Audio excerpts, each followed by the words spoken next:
어머니가 병원에서 삶과 죽음의 기로에 서 있을 때 남편은 없었습니다. 남편과 그의 가족은 어머니를 문병하러 오기는커녕 제게 문자를 보냈습니다. 시누이의 결혼식 비용과 시어머니의 휴가 비용으로 1억 5천만 원을 보내라는 내용이었습니다. 그들은 제가 올 것이라 생각했죠. 저는 미소를 지었습니다. 그에게 5만 원을 보낸 후 그의 모든 자산을 동결시켜 버렸습니다. 이야기를 시작하기 전에 이 영상을 시청하시는 분들은 어느 지역에서 보고 계신지 댓글 창에 남겨주세요. 좋아요와 구독도 잊지 마세요. 채널이 더 성장해서 더 흥미로운 이야기를 들려드릴 수 있도록 힘을 보태주세요. 병원 복도는 시간이 멈춘 듯 했습니다. 벽시계의 초침은 너무나 느리게 움직였습니다. 방금 지나간 자동 바닥 청소 기계의 윙윙거리는 소리에 묻혀 거의 들리지 않았습니다. 지수는 차가운 금속 의자에 홀로 앉아 있었습니다. 중환자실이라고 적힌 불투명한 유리문 바로 바깥이었습니다. 코를 찌르는 강한 소독약 냄새가 옆에 종이컵에서 나는 오래된 커피 향과 섞였습니다. 그녀는 그곳에 12시간 동안 머물렀습니다. 그녀가 입고 있는 단정한 회색 정장 차림은 이미 조금 구겨져 있었습니다. 그녀의 복잡한 생각만큼이나 엉망이었습니다. 부은 눈은 쓰라리고 뜨거웠습니다. 이미 말라버린 눈물의 흔적이었습니다. 저 방 안에서 그녀의 어머니 나희 씨가 사투를 벌이고 있었습니다. 오늘 저녁 갑자기 찾아온 심각한 심장마비와 싸우고 있었습니다. 지수는 잠시 눈을 감고 몸에 여러 호스를 꽂고 창백하게 누워있는 어머니의 모습을 지우려 했습니다. 그 이미지는 계속해서 되돌아왔습니다. 그녀는 오늘 저녁의 공포를 기억했습니다. 부엌 바닥에 주저앉아 가슴을 부여잡고 숨을 헐떡이던 어머니를 발견했을 때의 순간이었습니다. 그 집, 지수의 어린 시절 집에는 두 사람뿐이었습니다. 그녀는 구급차를 불렀습니다. 긴급 전화를 누르는 손이 심하게 떨렸습니다. 그녀는 구급차를 불렀습니다. 홀로 어머니를 병원으로 모셨습니다. 홀로 수많은 장애 행정 서류를 작성했습니다. 그리고 홀로 의사로부터 어머니의 위독한 상태에 대한 설명을 들어야 했습니다. 그녀는 깊은 숨을 들이마시며 목구멍에 쓴맛을 삼켰습니다. 그녀는 정말로 혼자가 아니었습니다. 그녀에게는 남편 민준이 있었고 시댁 식구들이 있었습니다. 하지만 그들은 어디에 있었을까요? 손에 쥔 휴대폰은 차가웠습니다. 어머니가 중환자실에 들어간 이후 지수는 민준에게 여러 번 연락을 시도했습니다. 첫 번째 전화, 민준은 약간 짜증 섞인 목소리로 대답했습니다. 왜, 수야. 나 지금 엄청 바빠. 세라 결혼식 장식 때문에 장소 체크하고 있어. 지수는 떨리는 목소리로 설명하려 했습니다. 민준 씨, 나이 엄마가 심장마비로 쓰러지셨어. 지금 중환자실에 계셔. 전화 저편에서 무거운 한숨 소리가 들렸습니다. 아, 그래서? 네가 먼저 처리해. 난 세라 결혼식 문제 때문에 정말 자리를 비울 수가 없어. 이거 중요한 일이야. 선희 어머니가 얼마나 신경 쓰시는지 알잖아. 중요하다. 지수는 속으로 그 단어를 되풀이했습니다. 그러니 어머니의 생명은 중요하지 않다는 말인가. 가슴이 철렁 내려앉았습니다. 하지만 민준 씨, 엄마 상태가 위독해. 당신이 여기 있어줘야 해. 민준은 심란한 듯 보였습니다. 됐어, 오버하지 마. 내 어머니는 분명 나으실 거야. 병원 좋잖아, 안 그래? 끊을게. 나중에 전화할게. 전화는 그렇게 일방적으로 끊겼습니다. 지수는 포기하지 않았습니다. 1시간 뒤 다시 전화를 걸었습니다. 받지 않았습니다. 닫지 않았습니다. 받지 않았습니다. 상황이 얼마나 심각한지 설명하는 문자를 보냈습니다. 문자는 읽었지만 답장은 없었습니다. 절망한 지수는 시어머니 선희 씨에게 연락을 시도했습니다. 같은 어머니로서 선희 씨가 이해하고 민준에게 오라고 할지도 모른다고 희망했습니다. 그녀의 대답은 더 비수 같았습니다. 지수야, 선희 씨의 목소리는 시끄럽고 불쾌했습니다. 너 정말 별일도 다 만든다. 우리는 지금 제대로 일 못하는 웨딩 플래너 때문에 머리 아파 죽겠는데 그런 소식으로 전화해서 분위기 더 망치지 마. 민준이는 지금 동생 세라 결혼식 돕고 있어. 너도 새언니로서 응원해야지. 응석 부리지 말고 내 어머니 일은 네가 알아서 해. 뚝 전화가 끊겼습니다. 지수는 어두운 휴대폰 화면을 응시했습니다. 응석. 어머니가 죽어가는 상황에서 남편이 곁에 있기를 바란 것이 응석이었을까요? 그녀는 그동안 가족을 지탱해온 아내였습니다. 유명회사 재무관리자로서 그녀의 월급은 민준의 월급보다 훨씬 많았습니다. 그들이 사는 집은 지수가 자신의 돈으로 산 집이었습니다. 민준과 선희 씨가 타는 차의 할부금은 지수가 냈습니다. 매달 그녀는 선희 씨의 계좌로 수천만 원을 예기치 못한 비용과 용돈 명목으로 송금했습니다. 시어머니는 건강하신데도 말입니다. 다가오는 세라의 호화로운 결혼식 전체 비용도 그녀가 부담했습니다. 그동안 지수는 침묵했습니다. 그저 좋은 아내, 효성스러운 며느리가 되고 싶었을 뿐입니다. 자신의 재정적 희생이 수용과 애정으로 보답받을 것이라 생각했습니다. 그녀는 크게 착각했습니다. 밤은 깊어가고 복도는 점점 더 고요해졌습니다. 복도 끝에서 불편한 자세로 잠든 몇몇 다른 환자 가족들과 그녀만이 있었습니다. 지수는 추위를 느꼈습니다. 에어컨 때문이 아니라 뼛속까지 스며드는 고독감 때문이었습니다. 그녀는 자신이 바보 같다고 느꼈습니다. 몇 년 동안 열심히 일해 모은 돈을 감사할 줄 모르는 시댁 식구들에게 탕진하게 만들었으니 말입니다. 그리고 지금 자신이 가장 나약할 때 그녀는 버려졌습니다. 가슴의 통증은 어쩌면 어머니가 느낄 통증만큼이나 강했습니다. 그녀는 항상 순종하려고 노력하는 성실한 여인이었습니다. 그녀는 분노를 억누르며 마음속으로 되뇌었습니다. 용서하려고 노력했지만 마음이 너무 아팠습니다. 그녀는 차가운 벽에 머리를 기댔습니다. 극도의 피로감이 그녀를 덮쳤습니다. 육체적인 피로, 정신적인 피로. 그녀는 다시 중환자실 문을 응시하며 어머니가 힘내시기를 마음속으로 기도했습니다. 갑자기 손에 쥔 휴대폰이 울렸습니다. 전화가 아니었습니다. 심장이 잠시 뛰었습니다. 민준이 오고 있다는 문자일지도 모른다는 어리석은 희망을 품었습니다. 지수는 휴대폰을 들었습니다. 화면이 켜지며 한 알림을 보여줬습니다. 은행 앱의 알림이었습니다. 문자에는 선희 씨 명의 계좌로 2천만 원 자동 이체 성공이라고 적혀 있었습니다. 그것은 그녀가 매달 보내던 정기적인 용돈이었습니다. 그 돈은 상황과 상관없이 새벽 일시 정각에 자동으로 빠져나갔습니다. 지수는 그 금액을 응시했습니다. 2천만 원, 필요하다면 어머니의 치료비를 보탤 수 있었을 돈이었습니다. 불과 몇 시간 전 자신에게 응석 부리지 마라고 했던 여자의 계좌로 방금 들어간 돈이었습니다. 지수 내부에 무언가가 금이 갔습니다. 그동안 끝없는 우물 같았던 그녀의 인내심이 마침내 바닥에 닿은 것입니다. 그녀는 더 이상 울지 않았습니다. 아까 전 뜨거웠던 눈은 이제 차가웠습니다.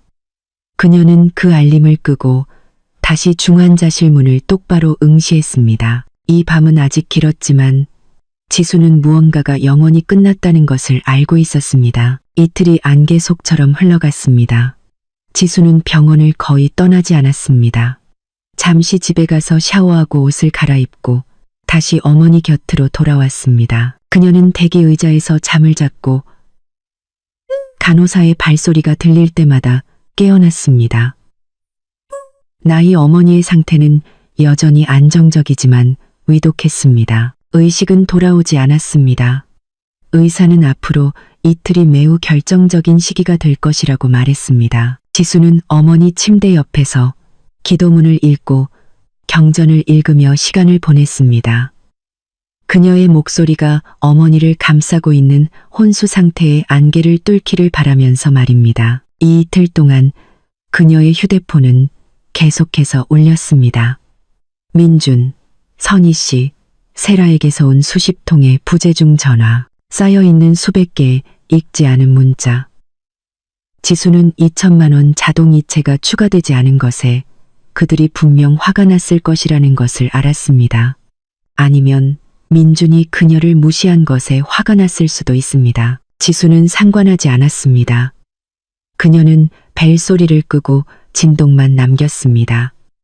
그녀의 초점은 오직 하나, 어머니의 회복이었습니다. 셋째 날 아침, 어머니의 몸을 따뜻한 물로 닦아드린 후 지수는 잠시 병원 식당에 앉았습니다. 그녀는 억지로 빵 한 조각과 따뜻한 차 한 잔을 삼켰습니다. 몸은 힘이 필요했습니다. 그녀는 아플 수 없었습니다. 그때였습니다. 테이블 위에 휴대폰이 다시 한번 진동했습니다. 이번에는 민준에게서 온 장문의 문자였습니다. 지수의 심장이 잠시 뛰었습니다. 민준이 마침내 정신을 차렸을지도 모른다는 어리석은 희망이 마음속에 있었습니다. 어쩌면 이것은 사과 문자일지도 모릅니다. 어쩌면 그는 어머니의 상태를 물어볼지도 모릅니다. 수면 부족으로 약간 떨리는 손으로 지수는 문자를 열었습니다. 사과가 아니었습니다. 어머니에 대한 질문도 아니었습니다. 그것은 명령 목록이었습니다. 지수야, 너 어디야? 왜 전화 안 받아? 문자 답장 안 해. 일부러 어머니 화나게 하려는 거지? 선희 어머니가 네가 지난번 일 때문에 앙심을 품고 있다고 하시더구나. 됐어. 애처럼 굴지 마. 지금 당장 선희 어머니 계좌로 1억 5천만 원 송금해. 오늘 당장 해야 해. 세라의 새로운 결혼식 장소 계약금이야. 전에 계약했던 웨딩 플래너가 취소했거든. 나머지는 어머니가 이 결혼식 준비 때문에 스트레스 받지 않도록 제주도 여행 가시게 해드려. 어머니는 안정이 필요해. 문자는 계속 이어졌습니다. 너 인색하게 굴지 마. 그 돈도 나중에 우리 미래를 위한 거잖아. 세라의 결혼식은 우리 가족의 체면이 걸린 문제야. 만약 취소되면 우리가 어디에 얼굴을 들고 다니겠어? 그리고 어머니도 휴식이 필요하시잖아. 불쌍하시지. 그러니 1억 5천만 원을 지금 송금해. 내일 아침까지 반드시 입금되어야 해. 기다릴게. 지수는 그 문자를 한 번, 두 번, 세 번 읽었습니다. 지친 뇌가 그 단어들을 이해하려고 노력했습니다. 스트레스, 안정, 가족의 체면, 제주도 여행, 1억 5천만 원. 이 식당에서 몇 층 위 같은 건물 반대편에서 그녀의 어머니는 삶과 죽음의 기로에서 싸우고 있었습니다. 그리고 그녀의 남편과 시댁 식구들은 단 한 번도 그것에 대해 묻지 않았습니다. 그들은 오직 돈, 파티, 그리고 휴가에만 관심이 있었습니다. 갑자기 지수는 이상한 감정을 느꼈습니다. 건조하고 쉰 웃음이 입술에서 터져 나왔습니다. 처음에는 조용했지만 점점 커졌습니다. 식당의 몇몇 손님들이 이상한 눈빛으로 그녀를 돌아봤습니다. 병원 식당에서 혼자 웃는 단정한 여인이었습니다. 지수는 신경 쓰지 않았습니다. 그녀는 눈물이 나올 때까지 웃었습니다. 하지만 이것은 슬픔의 눈물이 아니었습니다. 이것은 마침내 절정에 달한 분노의 눈물이었습니다. 그들은 그녀를 뭐라고 생각하는 것일까요? 감정 없는 ATM 기계, 언제든지 젖을 짤 수 있는 젖소. 그들은 그녀가 울면서 그 많은 돈을 송금할 것이라고 생각하는 것일까요? 어머니 때문에 너무 바빠서 저항할 수 없을 거라고? 지수의 웃음이 갑자기 멈췄습니다. 창백했던 얼굴은 이제 단단하게 굳어졌습니다. 그녀의 눈빛은 차갑고 날카로웠습니다.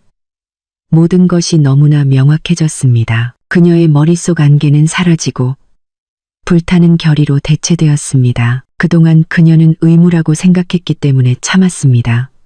이제 그녀는 그것이 어리석음이었다는 것을 깨달았습니다. 그녀는 휴대폰을 집었습니다. 모서리가 금이 간 화면은 그녀의 결혼 생활을 반영하는 듯 했습니다. 그녀는 1억 5천만 원이라는 돈을 기억했습니다. 그것은 그녀가 개인 투자 계좌에 보관해둔 비상금이었습니다. 수년 동안 비상 상황을 위해 준비했던 돈. 그리고 지수는 생각했습니다. 이것이 바로 비상 상황이다. 스스로를 구원하기 위한 비상사태. 이제 흔들리지 않고 단단해진 손가락으로 지수는 은행 앱을 열었습니다. 그녀는 투자 계좌가 아닌 어머니 병원비 예치금 때문에 잔액이 얼마 남지 않은 주거래 예금 계좌를 열었습니다. 그녀는 송금 메뉴를 눌렀습니다. 민준의 계좌번호를 입력했습니다. 이미 외우고 있는 번호였습니다. 그리고 그녀는 금액을 입력했습니다. 1억 5천만 원이 아니었습니다. 그녀는 5만 원을 입력했습니다. 5만 원. 그녀의 손가락은 전송 버튼 위에서 잠시 멈췄습니다. 이것이었습니다. 이것이 그녀의 경계선이었습니다. 이것을 누른 후에는 돌아갈 길이 없었습니다. 그녀는 더 이상 순종적인 지수가 아닐 것입니다. 더 이상 어리석은 지수가 아닐 것입니다. 그녀는 버튼을 강하게 눌렀습니다. 송금 성공. 그리고 그녀는 문자 앱으로 전환했습니다. 민준에게서 온 긴 문자를 열었습니다. 그녀는 답장 부분으로 스크롤했습니다. 짧고 명확하며 간결한 답장을 입력했습니다. 이건 전화비나 써. 그녀는 전송 버튼을 눌렀습니다. 문자가 전송되었습니다. 파란색 2개의 체크 표시가 즉시 읽었음을 나타냈습니다. 그녀의 휴대폰이 격렬하게 울렸습니다. 민준 씨라는 이름이 화면에 나타났습니다. 지수는 그 전화를 응시했습니다. 그녀는 전화가 스스로 멈출 때까지 울리게 놔두었습니다. 그러자 다시 울렸습니다. 시어머니 이름이 나타났습니다. 그녀는 놔두었습니다. 그러고 나서 세라 그녀도 놔두었습니다. 지수는 휴대폰 측면의 무음 버튼을 눌렀습니다. 그리고 그녀는 변호사 연락처를 열었습니다. 아버지의 유산을 처리해 주었던 가족 변호사였습니다. 그녀가 처리해야 할 일이 많았습니다. 그녀는 미소를 지었습니다. 차갑고 계산적인 미소였습니다. 그들에게 교훈을 주기 위한 거대한 계획이 그녀의 머릿속에서 구상되기 시작했습니다. 폭발은 지연되지 않았습니다. 이건 전화비나 써라는 문자가 전송된 지 30초도 채 되지 않아 지수의 휴대폰 화면은 폭풍 속의 크리스마스 트리처럼 밝아졌습니다. 민준에게서 걸려온 전화였습니다. 지수는 화면 속 웃고 있는 남편의 사진을 응시했습니다. 이제 그 웃음은 가짜이고 역겨워 보였습니다. 그녀는 전화가 울리고 울려서 마침내 스스로 끊어지고 부재중 알림으로 바뀔 때까지 놔두었습니다. 1분 후 문자 메시지가 도착했습니다. 이번에는 모두 대문자였습니다. 너 진심이야? 5만 원. 나를 모욕하는 거야? 지수는 답장하지 않았습니다. 그녀는 중환자실 대기실로 돌아가고 있었습니다. 그녀의 발걸음은 단호했습니다. 다음 문자. 지금 당장 1억 5천만 원 보내. 나 장난치는 거 아니야. 지수야, 어머니 크게 화내실 수 있어. 그리고 다시 시어머니에게서 전화가 걸려왔습니다. 지수는 울리게 놔두었습니다. 이어서 세라에게서도 전화가 걸려왔습니다. 그녀는 이 또한 무시했습니다. 그녀의 휴대폰은 손에서 멈추지 않고 진동했습니다.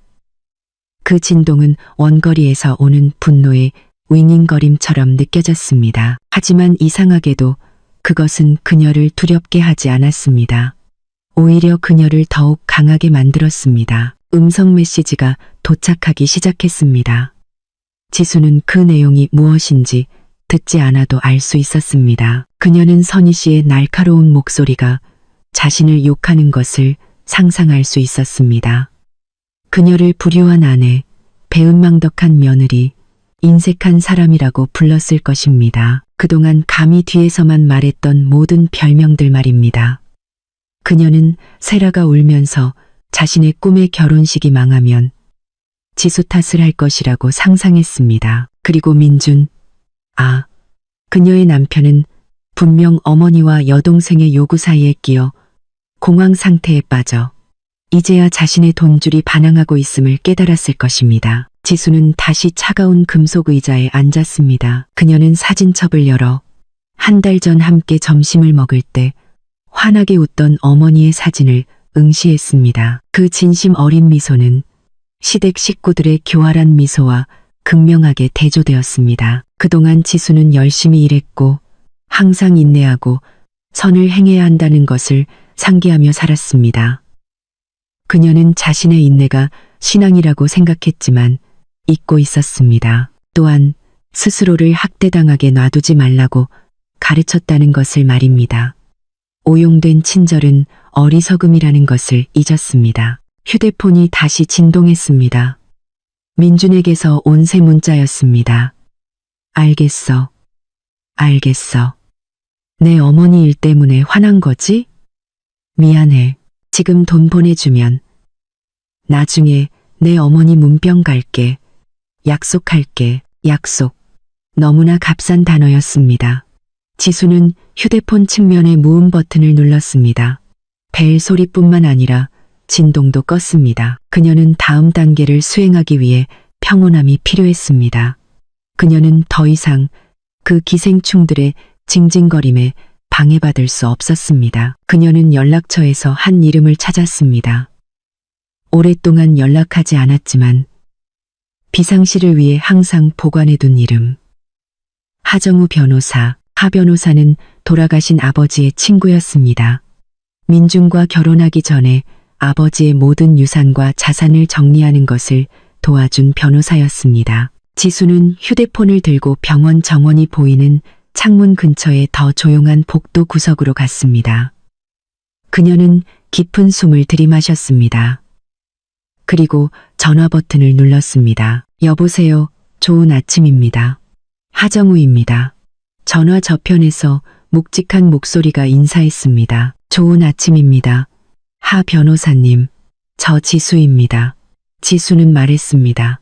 그녀의 목소리는 차분하고 단조롭고 차가웠습니다. 그녀 자신도 자신의 평온함에 놀랐습니다. 지수양, 잘 지냈니?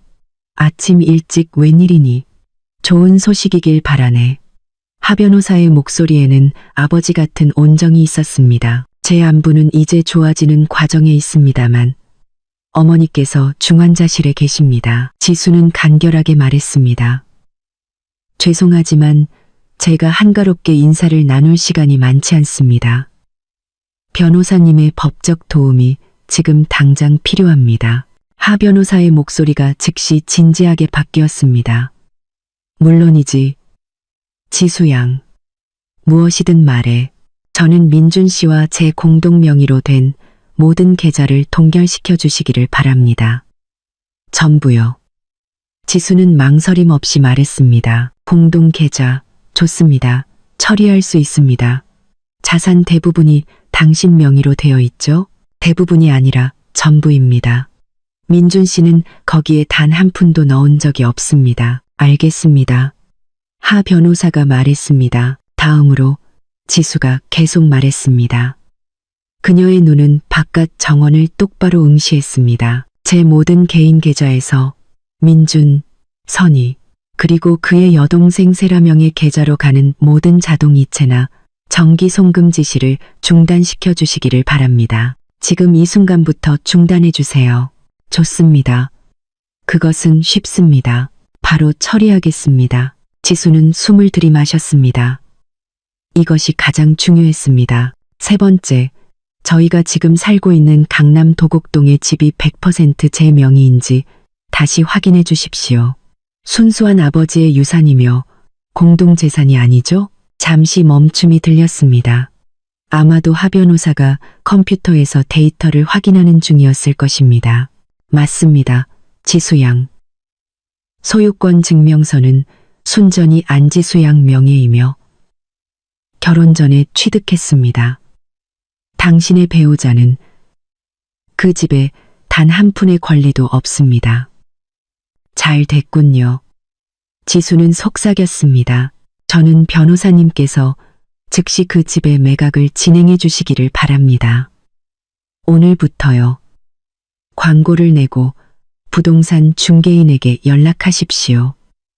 저는 그 집을 팔고 싶습니다. 이번에는 하 변호사가 더 오래 침묵했습니다. 지수 양, 이건 매우 큰 결정입니다. 확신합니까? 확신합니다. 변호사님. 지수는 말을 잘랐습니다. 저는 아버지의 유산인 집에서 기생충 가족을 너무 오랫동안 품어왔습니다. 청소할 시간입니다. 지수는 볼 수 없었지만 그의 호화로운 사무실에서 하 변호사는 만족스러운 미소를 지었습니다. 그는 지수를 오랫동안 알고 있었습니다. 이 아이가 얼마나 착한지 알았습니다. 그리고 그녀가 남편 가족에게 얼마나 이용당하고 있었는지도 오랫동안 짐작하고 있었습니다. 저는 이 지시를 오랫동안 기다려왔습니다. 지수 양. 하 변호사는 말했습니다. 그의 목소리는 다시 전문적이었지만 지지가 담겨 있었습니다. 저는 언젠가 이날이 올 줄 알았습니다. 당신의 아버지는 당신이 마침내 입장을 취한 것에 대해 분명 자랑스러워 하실 겁니다. 또 다른 건요? 지수는 잠시 놀랐습니다. 또 다른 거요? 네, 남편분과 시어머니가 사용하던 차량은 누구 명의입니까? 할부금은 누가 냈죠? 지수는 미소를 지었습니다. 매우 차가운 미소였습니다. 변호사님 말씀이 맞습니다. 그건 역시 제 명의입니다. 할부금은 제 계좌에서 자동 이체되었습니다. 좋습니다. 제가 캐피털 업체에 연락하겠습니다. 자동 이체 중단과 당신의 위임장이 있으면 두 차량 모두 2일 안에 채권 추심원들에 의해 회수될 수 있습니다. 그렇게 해주세요, 변호사님. 지수가 말했습니다. 모든 것을 처리해 주세요. 위임장은 5분 안에 서명하실 수 있도록 이메일로 보내드리겠습니다. 하 변호사가 말했습니다. 당신은 어머니 일에만 집중하십시오. 지수 양. 이 쓰레기 같은 일들은 제가 처리하겠습니다. 전화가 끊겼습니다. 수년 동안 긴장되어 있던 지수의 어깨가 마침내 조금 이완되는 것을 느꼈습니다. 그녀는 대기실로 돌아왔습니다. 휴대폰을 흘끗 보았습니다. 화면은 알림으로 가득 차 있었습니다. 읽지 않은 수십 개의 문자, 수십 통의 부재중 전화. 그들은 지금 혼란스러워하고 있을 것이 분명했지만 아직 아무것도 몰랐습니다. 이것은 시작에 불과했습니다. 그녀는 민준의 문자를 기억했습니다. 휴가 비용 1억 5천만 원. 지수는 조용히 웃었습니다. 그녀에게는 투자 계좌에 1억 5천만 원이 있었습니다. 비상금, 그리고 그녀는 그 돈을 훨씬 더 잘 사용할 계획이 있었습니다. 1억 5천만 원은 지수에게 닭과 같았습니다. 그것은 그녀의 노력의 결실이었습니다. 셀 수 없는 땀방울과 야근 시간의 대가였습니다. 그녀는 그것을 별도의 투자 계좌에 보관했고 한 번도 건드리지 않았습니다. 그녀는 항상 스스로에게 말했습니다. 이것은 비상 상황을 위한 것이다. 예기치 않은 병원비나 불행을 위한 것이다. 그녀는 그 불행이 자신의 가족의 탐욕이라는 형태로 올 것이라고는 전혀 예상하지 못했습니다. 그리고 이제 민준의 노골적인 요구는 그녀를 깨우치는 따귀처럼 느껴졌습니다.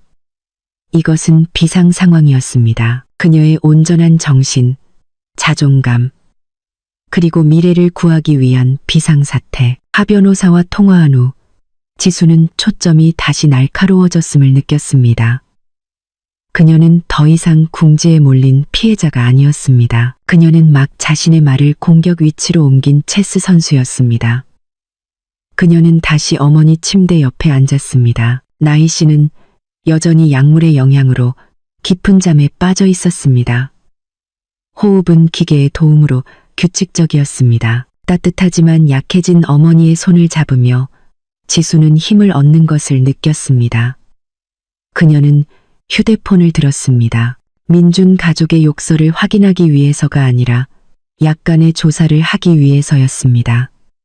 그녀는 확신이 필요했습니다.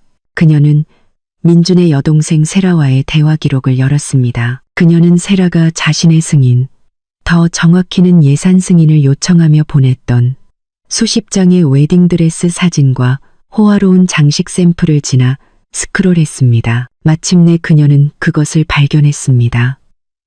유명 웨딩 플래너 W 장미의 기획서 PDF 파일이었습니다. 거기에는 담당자의 연락처도 있었습니다. 지수는 숨을 들이마시고 그 번호로 전화를 걸었습니다. 좋은 아침입니다. W 장미, 웨딩 플래너입니다. 이리나입니다. 활기찬 목소리가 인사했습니다. 좋은 아침입니다. 이리나 씨. 저는 지수입니다. 세라 씨의 새언니이고 그동안 결혼식 비용을 관리해 왔습니다. 이리나의 목소리에서 활기는 즉시 약간 사라지고 조심스러운 전문적인 톤으로 바뀌었습니다. 아, 지수 사모님, 드디어 전화 주셨군요. 제가 어제부터 세라 씨와 선희 씨에게 연락을 시도했지만 받지 않으셨습니다. 정말 죄송하지만 이거 굉장히 긴급한 문제입니다. 무엇이 긴급한가요? 이리나 씨. 지수는 모르는 척 물었습니다. 이렇습니다. 사모님. 식장과 케이터링 계약금 1억 5천만 원이 어제까지 완납되었어야 했습니다. 저희가 오늘 정오 12시까지 유예 기간을 드렸습니다. 하지만 그때까지도 결제가 이루어지지 않으면 저희는 그 날짜의 식장과 케이터링을 대기 명단에 있는 다른 고객에게 넘길 수밖에 없습니다. 이것은 이미 저희와 업체들 간의 평판 문제로 번지고 있습니다. 정확히 1억 5천만 원. 그들이 마감 기한에 몰려 있었기 때문에 그토록 필사적으로 돈을 요구했던 것입니다. 알겠습니다. 이리나 씨. 지수는 침착한 목소리로 말했습니다. 정보 감사합니다. 그러면 사모님께서 송금해 주시겠습니까? 12시 전까지 기다리겠습니다. 이리나가 재촉했습니다. 제가 처리하겠습니다. 지수는 모호하게 대답했습니다. 하지만 제가 전화했다는 사실을 세라 씨나 선희 씨에게는 말하지 말아주세요. 이건 제가 처리할 일입니다. 지수는 전화를 끊었습니다. 그러니 1억 5천만 원은 그들이 빚을 갚기 위해 그녀에게 붙이려던 거머리였던 것입니다. 그녀는 그냥 놔둘 수도 있었습니다. 세라의 결혼식이 취소되고 식장이 다른 고객에게 넘어가고 그들이 망신을 당하게 말입니다. 하지만 그것은 너무 쉬웠습니다. 그것은 단지 그들에게 순간적인 망신만을 줄 뿐이었습니다. 그녀는 그들이 절대 잊지 못할 교훈을 주고 싶었습니다. 우선순위에 대한 교훈을 말입니다. 그녀는 무언가를 기억했습니다. 그녀는 항상 업무용 가방에 넣어 다니던 노트북을 열었습니다. 그녀는 오래된 폴더를 열었습니다.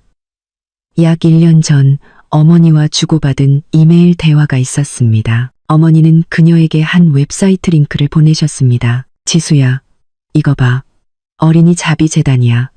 어머니는 그 이메일에 쓰셨습니다. 그들은 어려운 가정의 소아암 환자들의 치료비를 돕고 있단다. 정말 고귀한 일이야. 나중에 엄마에게 여유가 생기면 꼭 돕고 싶어.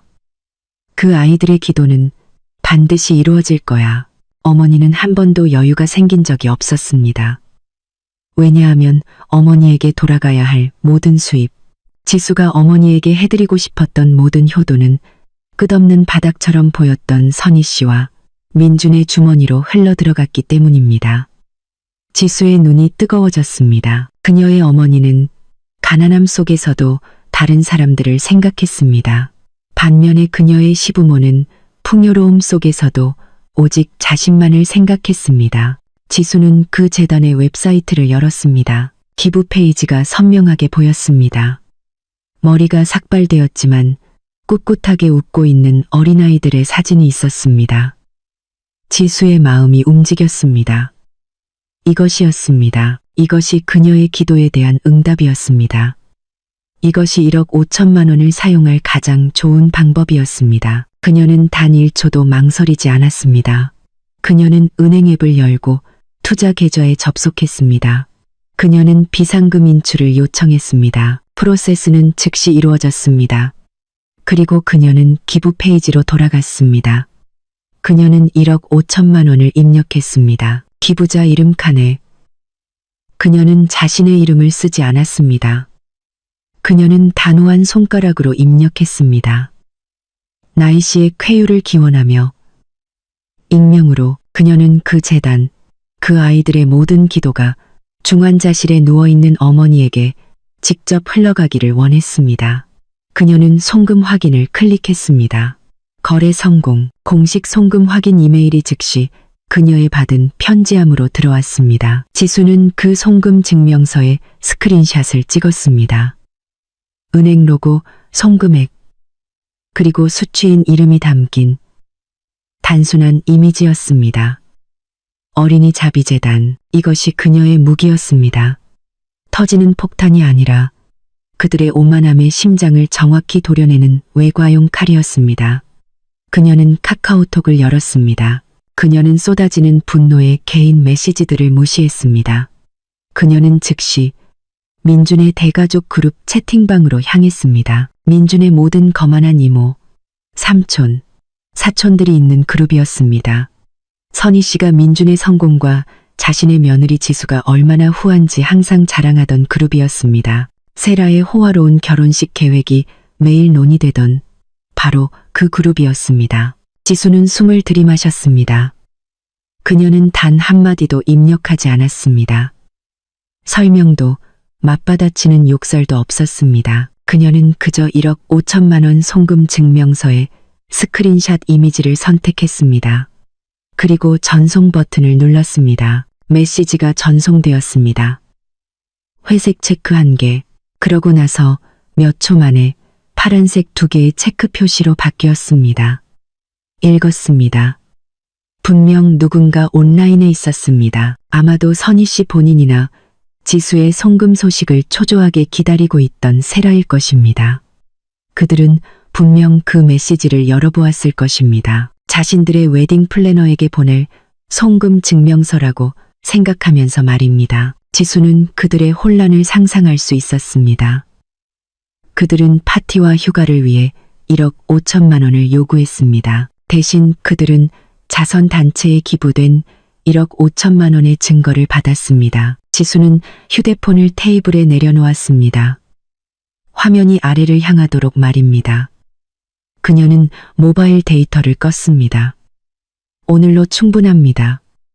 충분했습니다. 그녀는 다시 어머니의 손을 잡았습니다. 엄마. 그녀는 조용히 속삭였습니다. 지수는 엄마 이름으로 복을 나누어 드렸어요. 빨리 나으세요. 네, 그 아이들이 엄마를 위해 기도하고 있어요. 그녀는 평화를 느꼈습니다. 매우 평화로웠습니다. 그녀는 바깥 그 카카오톡 그룹 채팅방에서 소리 없는 시한폭탄이 막 터졌다는 것을 알지 못했고 신경 쓰지도 않았습니다. 다음 날 아침 태양은 앞으로 일어날 혼란을 비웃기라도 하듯 밝게 빛났습니다. 시내 중심가의 유명 디자이너 부티크에서 선희 씨와 세라는 매우 좋은 기분이었습니다. 그들은 이틀 전의 짜증을 이미 잊었습니다. 지수의 5만 원 메시지와 냉소적인 답장은 스트레스 받은 아내의 신경질적인 행동으로 치부했습니다. 그들은 가족의 체면이라는 압력과 위협 아래 지수가 반드시 굴복했을 것이라고 확신했습니다. 1억 5천만 원은 오늘 아침 선희 씨의 계좌로 들어왔을 것이 분명했습니다. 엄마, 이 드레스 좀 보세요. 세라가 큰 거울 앞에서 빙글 돌며 말했습니다. 그녀는 가격만 해도 수백만 원짜리인 반짝이는 오프숄더 드레스를 입고 있었습니다. 세라가 큰 거울 앞에서 모두가 입을 다물지 못할 거예요. 물론이지, 얘야. 선희 씨가 부티크 직원이 내어준 자스민 차를 마시며 대답했습니다. 그녀는 손목시계를 흘끗 보았습니다. 오전 10시 30분. 그녀는 이미 계획을 세워두었습니다. 식장 계약금을 지불한 후 남은 2천만 원을 여행사에 바로 송금하여 호화로운 제주도 여행을 떠날 예정이었습니다. 그녀는 더 이상 기다릴 수 없었습니다. 자, 세라 씨, 선희 씨. 디자이너가 미소를 지으며 말했습니다. 드레스가 완벽하게 맞네요. 그럼 이걸로 확정하시겠어요? 합의에 따라 저희는 바느질 작업을 시작하기 위해 오늘 계약금 50%를 받아야 합니다. 물론이죠. 쉬운 일이에요. 선희 씨가 거만하게 말했습니다. 그녀는 플래티넘 신용카드를 꺼냈습니다. 결제해 주세요. 다른 곳, 에어컨이 시원한 사무실에서 민주는 자신의 책상에 앉아 있었습니다. 그는 컴퓨터 화면에 전혀 집중하지 못하고 있었습니다. 그는 불안했습니다. 그는 이틀 동안 지수와 연락이 닿지 않았습니다. 그녀의 전화는 꺼져 있었습니다. 민주는 스스로를 납득시키려고 노력했습니다. 지수가 그저 감정적일 뿐이라고. 하지만 지수는 단 한 번도 이렇지 않았습니다. 하지만 그의 불안감은 어머니에 대한 그의 확신에 의해 압도되었습니다. 어머니는 항상 지수가 그에게 푹 빠져 있다고 말했습니다. 지수가 감히 문제를 일으킬 리가 없었습니다. 돈은 분명 송금되었을 것입니다. 그는 그저 어머니에게서 소식을 기다리기만 하면 되었습니다. 부티크로 돌아와 직원이 약간 망설이는 얼굴로 돌아왔습니다. 죄송합니다. 사모님, 카드가 거절되었습니다. 선희 씨의 미소가 즉시 굳어졌습니다. 거절되었다고? 말도 안 돼. 다시 해봐. 내 기계가 고장난 게 분명해. 직원은 다시 시도했습니다. 다시 거절되었습니다. 사모님, 한도가 부족합니다. 선희 씨의 얼굴이 붉어졌습니다. 한도. 이 카드의 한도는 수억 원이었습니다. 그리고 그녀는 할부금이 항상 지수에 의해 완납되었다는 것을 알고 있었습니다. 불가능했습니다. 나죠. 그녀는 소리쳤습니다. 그녀는 다른 카드를 시도했습니다. 직불 카드였습니다. 잔액 부족입니다. 사모님, 선희 씨의 이마에 식은땀이 흐르기 시작했습니다. 뭔가 잘못되었습니다. 그녀는 서둘러 민준에게 전화를 걸었습니다. 민준아, 엄마 카드가 전부 거절되고 있어. 당장 내 어머니 계좌에 지수에게서 돈이 들어왔는지 확인해봐. 어머니의 공황 상태를 들은 민준도 당황했습니다. 잠깐만요, 엄마. 그는 서둘러 모바일 뱅킹 앱을 열었습니다. 그는 먼저 자신의 계좌를 확인했습니다. 그는 깜짝 놀랐습니다. 잔액이 34,500원만 남아 있었습니다. 어제 지수가 매달 용돈으로 보내는 1천만 원이 들어왔어야 했는데 들어오지 않았습니다. 그는 이어서 자신의 휴대폰에 연결된 어머니의 계좌를 확인하려고 시도했습니다. 그는 비밀번호를 입력했습니다. 화면이 켜졌습니다. 잔액 1,300원, 1억 5천만 원은 없었습니다. 매달 1일 들어오던 2천만 원의 정기 용돈도 없었습니다. 계좌는 텅 비어 있었습니다. 계좌는 텅 비어 있었습니다. 민준아, 어떻게 됐어? 선희 씨가 전화로 소리쳤고 부티크의 몇몇 손님들이 돌아봤습니다. 아니요, 아무것도요, 엄마. 민준이 대답했습니다. 그의 목소리는 떨렸습니다. 전혀 들어오지 않았어요. 뭐라고? 선희 씨가 비명을 질렀습니다. 그 계집애, 내 아내가, 그녀가 정말로 그걸 멈췄어. 감히. 사무실에서 민주는 방이 뜨거워지는 것을 느꼈습니다. 그의 심장은 격렬하게 뛰었습니다. 이것은 단순한 분노가 아니었습니다. 이것은 재앙이었습니다. 그는 다시 지수에게 전화를 걸려고 했습니다. 고객이 전화를 받을 수 없어. 그는 카카오톡을 시도했습니다. 체크 1개, 그는 차단당했습니다. 아니야. 단지 데이터가 꺼져 있을 뿐일 거야. 하지만 결과는 같았습니다. 지수가 사라졌습니다. 부티크의 분위기는 매우 굴욕적이었습니다. 죄송합니다. 선희 씨. 디자이너가 이제 차갑고 단조로운 목소리로 말했습니다. 오늘 결제가 완료될 수 없다면 저희는 계속 진행할 수 없습니다. 여전히 수백만 원짜리 드레스를 입고 있던 세라는 울기 시작했습니다. 엄마, 이거 어떻게 해요? 창피해요. 엄마, 취소되는 거예요? 입 닥쳐. 선희 씨가 소리쳤습니다. 그녀는 이성을 잃었습니다. 그녀는 그 돈을 받아야 했습니다. 그녀는 다시 민준에게 전화를 걸었습니다. 내 아내에게 전화해. 끌고 와. 당장 돈을 송금하라고 해. 아니면 그냥 이혼해버려. 이혼이라는 말이 민준의 귀에 울려 퍼졌습니다. 그는 공황 상태에 빠졌습니다. 그는 지수와 이혼할 수 없었습니다. 지수와 이혼하는 것은 자신의 돈줄과 이혼하는 것이었습니다. 그는 이것을 바로잡아야 했습니다. 바로 그때 세라의 휴대폰이 시끄럽게 울렸습니다. 화면에 W 장미 이리나의 이름이 나타났습니다. 세라의 얼굴은 즉시 창백해졌습니다. 이것은 분명 1억 5천만 원의 계약금 문제일 것입니다. 여보세요. 이리나 씨. 그녀는 떨리는 목소리로 인사했습니다. 전화 저편의 이리나의 목소리는 더 이상 활기차지 않았습니다. 그녀의 목소리는 단호하고 전문적이며 타협의 여지가 없었습니다. 좋은 오후입니다. 세라 씨.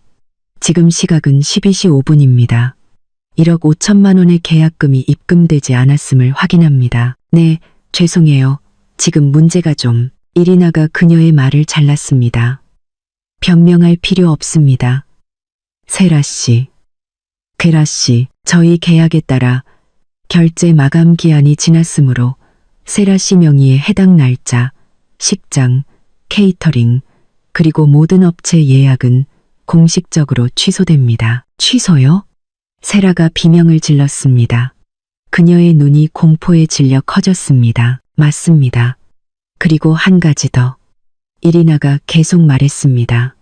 그녀의 목소리는 재판관의 망치 소리처럼 들렸습니다. 저희는 방금 지수 사모님의 법률 대리인인 하 변호사님으로부터 전화를 받았습니다. 그는 지수 사모님께서 이 행사에 대한 모든 재정적 보증을 공식적으로 처리하셨다고 통보했습니다. 그러니 모든 것이 명확해졌습니다. 세라는 숨을 쉴 수 없었습니다. 이리나가 말을 이었습니다. 아, 그리고 세라 씨의 날짜에 예약했던 식장은 대기 명단에 있던 저희 다른 고객이 방금 5분 전에 완납했습니다. 좋은 오후 보내십시오. 전화가 끊겼습니다. 세라의 손에서 휴대폰이 미끄러져 부티크의 두꺼운 카펫 위에 소리 없이 떨어졌습니다. 하지만 선희 씨와 세라에게는 그 소리가 모든 것을 파괴하는 폭탄 소리처럼 들렸습니다. 결혼식이 취소됐어. 세라의 비명은 부티크의 굴욕적인 침묵을 깬 첫 번째 소리였습니다. 조용한 울음이 아니라 분노와 수치심으로 가득 찬 날카로운 비명이었습니다. 취소됐어. 전부 취소됐어. 이거 다 지수 때문이야. 이미 창백했던 선희 씨의 얼굴도 함께 비틀거렸습니다. 그녀는 쓰러지지 않기 위해 계산대에 몸을 의지했습니다. 무슨 소리니? 그녀는 속삭였습니다. 화려한 화장을 망치는 눈물을 흘리며 세라는 어머니에게 소리쳤습니다. 웨딩 플래너가 방금 전화했어요. 전부 취소됐대. 지수 변호사가 그들에게 전화했대. 그녀가 모든 돈을 철회했대. 우린 끝났어요, 엄마. 끝났다고. 부티크 직원들과 옷감을 고르던 몇몇 다른 고객들은 놀라움과 즐거움이 뒤섞인 표정으로 그들을 바라봤습니다. 이 장면은 놓치기에는 너무 좋았습니다. 그들을 바라봤습니다. 부티크 주인 디자이너는 경비원에게 신호를 보냈습니다. 죄송합니다. 선희 씨, 세라 씨. 그녀는 차가운 목소리로 말했습니다. 여기서 당신들의 일은 끝난 것 같습니다. 세라 씨, 옷을 갈아입고 나가서 당신들의 문제를 밖에서 해결해 주십시오. 쫓겨났습니다. 그들은 말 그대로 부티크에서 쫓겨났습니다. 이것은 항상 자신이 여왕이라고 생각했던 선희 씨에게는 최고의 치욕이었습니다. 세라는 비틀거리며 탈의실로 들어가 문을 쾅 닫았습니다. 선희 씨는 분노, 수치심, 그리고 공황이 한데 섞여 떨고 있었습니다. 부티크에서의 드라마가 막 시작되었을 때 다른 드라마가 온라인 세상에서 펼쳐지고 있었습니다. 지수가 기부한 어린이 자비재단은 모든 주요 기부에 대해 투명성을 유지하는 정책을 가지고 있었습니다. 정52시 정각에 수만 명의 팔로워를 가진 그들의 공식 소셜 미디어 계정에 새로운 게시물이 올라왔습니다. 그것은 단순한 감사 인사가 아니었습니다. 아름답게 디자인된 디지털 포스터였습니다. 가운데에는 큰 글씨로 새로운 희망이 도착했습니다라고 적혀 있고 몇몇 소아암 환자 아이들이 웃고 있는 사진이 있었습니다. 축복입니다. 아래에는 설명이 적혀 있었습니다. 저희 어린이 자비 재단의 모든 가족은 오늘 받은 놀라운 기부에 대해 무한한 감사를 표합니다.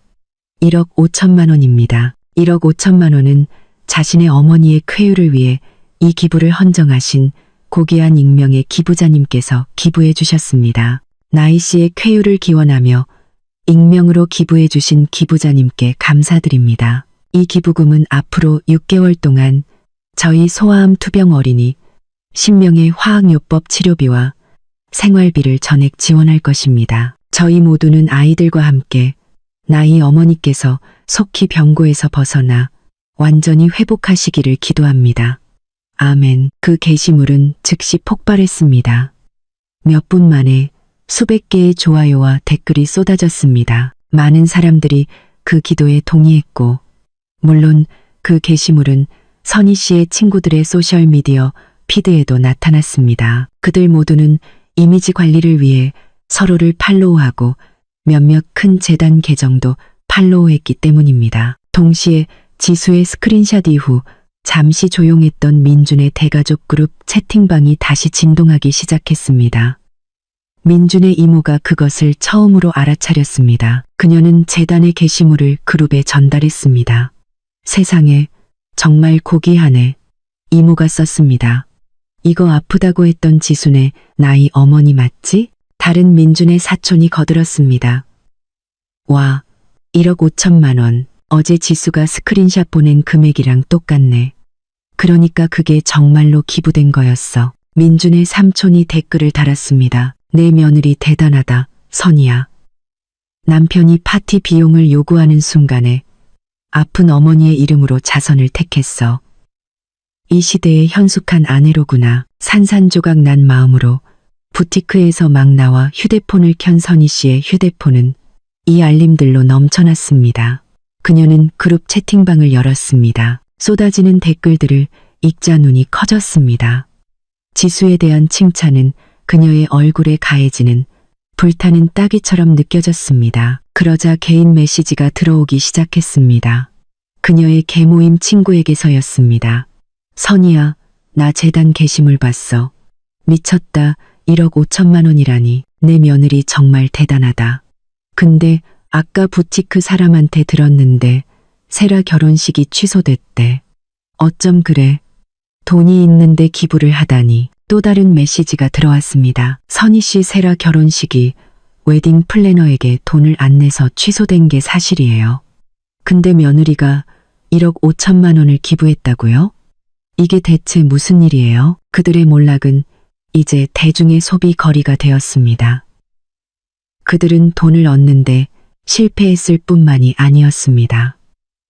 그들은 꿈의 결혼식을 잃었을 뿐만이 아니었습니다. 이제 대중의 눈에는 그들이 어머니가 죽어가는 상황에서 자신들의 현숙한 며느리를 착취하려 했던 탐욕스러운 가족으로 보였고 완전히 실패했습니다. 선희 씨가 수년 동안 쌓아올린 상류층 사교계 명성은 단 하루 만에 산산조각 났습니다. 민준도 사무실에서 그 게시물을 보았습니다. 몇몇 직장 동료들에게 태그되었습니다. 대박이다 민준. 내 아내가 1억 5천만 원을 기부했대. 정말 멋있다. 존경스러워. 내 장모님 빨리 쾌차하시길 바라. 민준은 대답할 수 없었습니다. 그는 메스꺼움을 느꼈습니다. 그는 바보처럼 보였습니다. 분노, 수치심, 그리고 공황이 이제 정점에 달했습니다. 선희 씨, 세라, 그리고 민준은 부티크 주차장에서 만났습니다. 그들 세 사람의 얼굴은 모두 어둡고 증오로 가득 차 있었습니다. 이대로는 안 돼. 선희 씨가 속삭였습니다. 그녀의 눈은 분노로 붉었습니다. 그 계집애가 우리에게 굴욕을 줬어. 우리는 그녀를 만나야 해. 이 모든 것을 갚게 해야 해. 맞아요. 민준이 거들었습니다. 남편으로서 그리고 아들로서의 그의 자존심은 완전히 찢겨져 있었습니다. 그는 더 이상 돈에 신경 쓰지 않았습니다. 그는 짓밟힌 그의 자존심에 신경 썼습니다. 지금 당장 병원으로 가자. 그녀를 강제로 끌어내. 나도 갈 거야.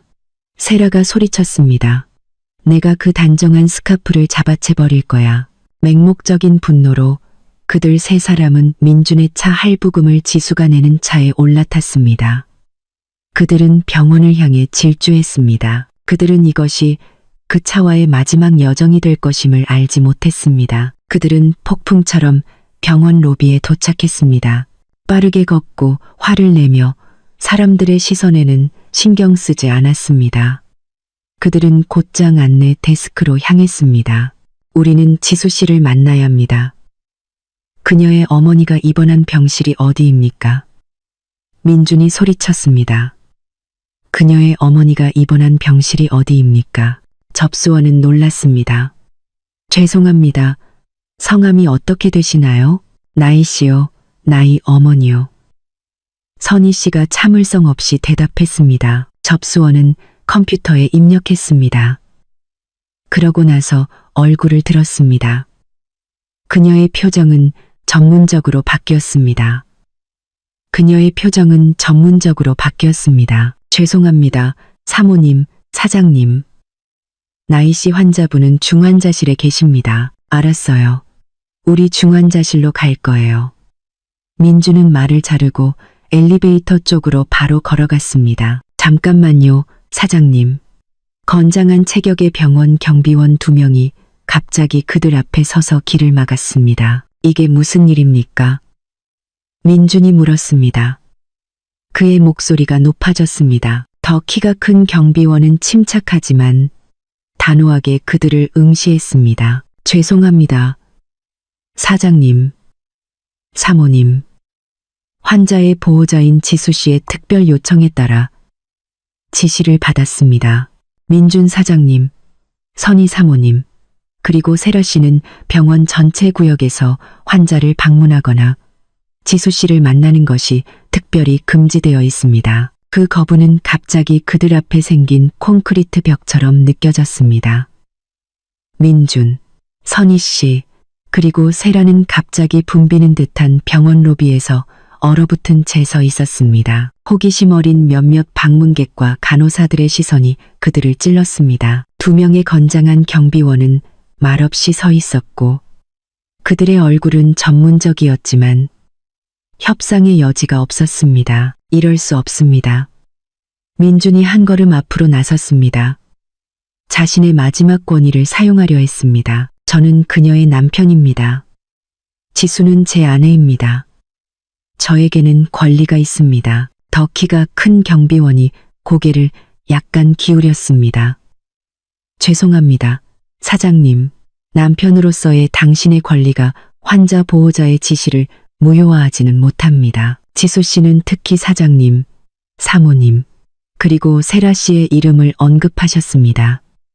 그는 한 사람씩 가리키며 말했습니다. 지시는 명확합니다. 원치 않는 손님이며 환자의 평온을 방해할 잠재적 위험이 있는 분들입니다. 단어 하나하나가 따귀처럼 느껴졌습니다. 평온을 방해한다고? 선희 씨가 분노를 억누르며 붉어진 얼굴로 속삭였습니다. 우리가 그녀의 가족인데, 그녀가 이 난장판을 만든 장본인인데. 2번째 경비원이 거들었습니다. 그의 목소리는 더 낮았지만 위협적이었습니다. 저는 사모님과 가족분들이 지금 당장 로비를 떠나시기를 권고합니다. 만약 소란을 피우신다면 내부 보안팀을 부를 수밖에 없습니다. 이미 찢겨져 있던 선희 씨의 자존심은 이제 짓밟였습니다. 부티크에서 쫓겨나고 이제 병원에서 쫓겨나는 것입니다. 아까부터 얼어붙어 있던 세라가 이제 흐느끼기 시작했습니다. 엄마, 됐어요. 그냥 가요. 창피해. 그녀는 어머니의 팔을 잡아 끌며 속삭였습니다. 민주는 중환자실 엘리베이터를 똑바로 응시했습니다. 마치 그의 시선이 바닥을 뚫고 지수를 찾아낼 수 있을 것처럼 말입니다. 그곳에는 증오가 있었지만 두려움도 있었습니다. 그는 막 깨달았습니다. 지수가 얼마나 강력한지, 그동안 자신이 하찮게 여겼던 이 여자에게 자신이 얼마나 의존하고 있었는지 말입니다. 터벅거리는 수치심으로 가득 찬 발걸음으로 그들 세 사람은 돌아섰습니다. 그들은 에어컨이 나오는 로비를 벗어나 주차장의 뜨거운 열기로 돌아갔습니다. 집으로 돌아가는 길, 지수의 차 안은 숨막히는 침묵으로 가득했습니다. 아무도 말하지 않았습니다. 선희 씨는 굳어진 턱을 한 채 창밖을 멍하니 바라봤습니다. 세라는 뒷좌석에서 흐느꼈습니다. 민주는 너클이 하얗게 될 정도로 운전대를 꽉 잡았습니다. 그들에게는 오직 하나의 목표만이 있었습니다. 강남 도곡동의 집으로 돌아가는 것. 그들은 대화를 나누고 전략을 세워야 했습니다. 그들은 지수를 설득하거나 위협하거나 아니면 강제로 모든 것을 원래대로 되돌릴 방법을 생각해야 했습니다. 차가 그들의 호화로운 주택 단지로 접어들 때 민주는 조금 안심하기 시작했습니다. 집은 요새였습니다. 그곳에서는 자신이 왕이었습니다. 하지만 그 안도감은 순식간에 산산조각 났습니다. 차가 그들의 집에 가까워졌을 때 민주는 급히 브레이크를 밟았습니다. 그들의 단조로운 철문 앞에 낯선 검은색 세단이 주차되어 있었고 정장 차림의 두 남자가 문 앞에 서 있었습니다. 그들 중 한 명이 그들의 단조로운 철문에 크고 하얀 무언가를 붙이고 있었습니다. 누구야? 선희 씨가 속삭였습니다. 그녀의 혼란은 즉시 경계로 바뀌었습니다. 민주는 대답하지 않았습니다. 그는 차에서 내렸고 선희 씨와 세라가 뒤를 따랐습니다. 그들은 가까이 다가갔습니다. 정장 입은 남자가 돌아봤습니다. 실례합니다. 이 집이 누구 집이죠? 민준이 위협적인 어조로 물었습니다. 그 남자는 민준을 침착하게 바라보더니 손에 든 클립보드를 흘끗 보았습니다. 민준 씨 맞으십니까? 예, 접니다. 무슨 일입니까? 잘 됐군요. 저희는 하정우 법률사무소 소속입니다. 남자는 민준에게 두꺼운 갈색 봉투를 건네며 말했습니다. 이것은 당신과 선희 씨, 그리고 세라 씨에게 보내는 공식 소장입니다. 그리고 세라 씨에게 보내는 공식 소장입니다. 그리고 이것은 그는 그들이 방금 문에 붙인 큰 종이를 가리켰습니다. 공식 통지입니다. 민주는 거칠게 봉투를 찢었습니다. 내용물을 읽는 그의 손이 떨렸습니다. 그 편지는 딱딱한 법률 용어로 작성되어 있었지만 핵심은 명확했습니다. 강남 도곡동 주택은 안지수 씨의 절대적인 사유재산입니다. 민준 씨, 선희 씨, 그리고 세라 씨는 더 이상 이 부동산에 거주하는 것이 허용되지 않습니다. 이 부동산은 공식적으로 부동산 중개인을 통해 매매 등록되었습니다. 여러분은 이 서신 날짜로부터 14일 이내에 집을 비우고 모든 열쇠를 반납할 시간이 주어집니다. 부동산을 손상시키거나 퇴거를 거부하는 모든 시도는 형사 고발될 것입니다. 민주는 마지막 문장을 반복해서 읽었습니다. 집을 비우라. 14일. 아니, 이곳은 그의 집이었습니다. 그럴 수 없었습니다. 이건 내 집이야. 민준이 소리를 지르며 편지를 구겼습니다. 나는 그녀의 남편이야. 죄송합니다, 사장님. 남자는 위협받지 않았습니다. 소유권 증명서는 안지수 씨 명의로 되어 있으며 결혼 전에 취득한 것입니다. 이것은 순전히 그녀의 소유입니다. 저희는 단지 임무를 수행할 뿐입니다. 그 옆에서 선희 씨는 문에 붙은 큰 글씨를 읽었습니다. 굵은 대문자로 인쇄되어 있었습니다. 이 부동산은 법적 감시하에 매매됩니다. 무단 출입 금지. 하 변호사의 전화번호와 함께 말입니다. 안 돼, 말도 안 돼. 선희 씨는 비틀거렸습니다. 그녀는 넘어지지 않기 위해 문 기둥을 붙잡았습니다. 저녁 산책을 하던 이웃들이 흘끗 보기 시작했습니다. 몇몇은 심지어 멈춰서서 속삭였습니다. 지수. 선희 씨가 통제력을 잃고 소리쳤습니다. 지수 저 미친 계집애가 우리를 쫓아냈어. 민주는 여전히 소장에 얼어붙어 있었습니다. 그의 뇌는 현실을 처리할 수 없었습니다. 그는 방금 집을 잃었습니다. 바로 그때 길끝에서 시끄러운 디젤 엔진 소리가 들리며 다가왔습니다. 크고 노란색의 견인 트럭이 민준의 차 바로 뒤에 멈춰 섰습니다. 그 뒤에는 가죽 재킷을 입은 두 남자가 탄 오토바이 2대가 멈췄습니다. 채권 추심원들이었습니다. 얼굴이 굳은 한 남자가 견인 트럭에서 내렸습니다. 그는 민준에게 다가갔습니다.